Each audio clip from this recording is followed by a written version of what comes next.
Nithyanandam. Hi, this is Mahannithya Oviyananda, and by the grace of Swamiji, I'm here today to talk about the king of Sannyasis, the Raja Sannyasi's, Swamiji. If you look behind me, you see this hill. It is called Arunachala. It is the sixth face of Arunachala. If you go around the hill, you'll see that there's different sizes and different shapes of the hill. And it's very beautiful here. It is the place where Swamiji was born. So it is an amazing place. It is a temple town.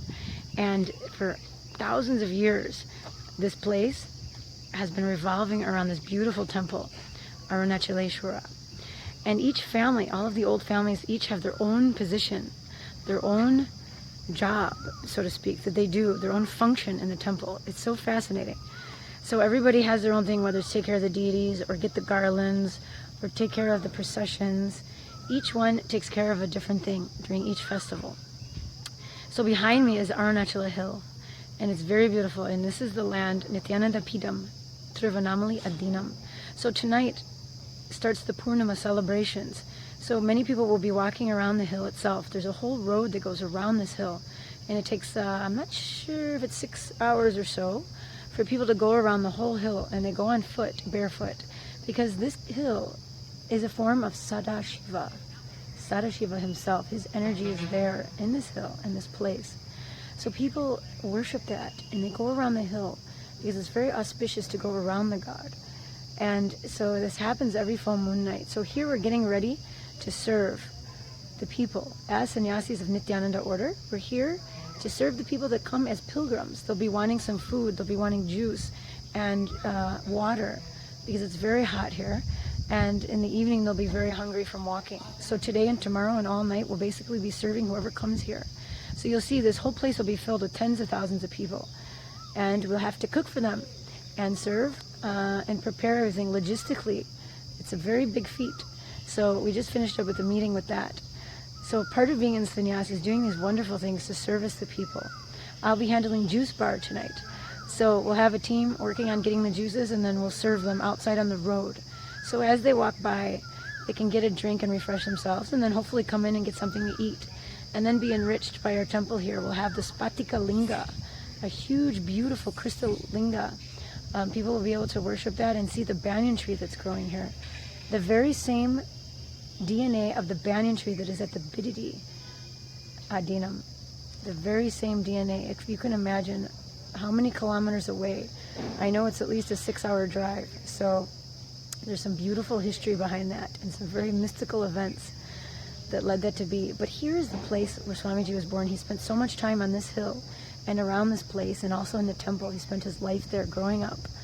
It is part of him. And so many enlightened masters, he said at least 50 were alive and around him as he was growing up.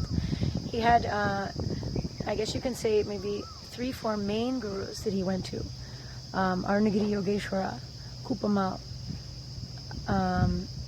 Yogananda Puri, and then a lot of times he hung out with Ram Sarat Kumar.